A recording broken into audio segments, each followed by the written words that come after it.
ദുഃഖുലോത്തമൻ കരളിലുള്ളപ്പോൾ ആരിലും ഭയമെന്തിന് അരുമയോടെ ആശ്രിതന്മാരെ കാത്തിടുന്നവനല്ലയോ.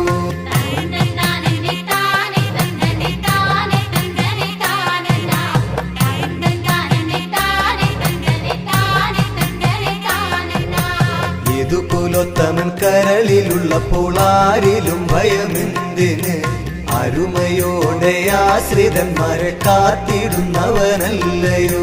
കാളിന്തി പുളിനത്തിലെന്ന് ഗോപബാലകർ പോകുന്നു, കാളിയനെന്നുള്ള സർപ്പവാസവും അറിയാതവർ.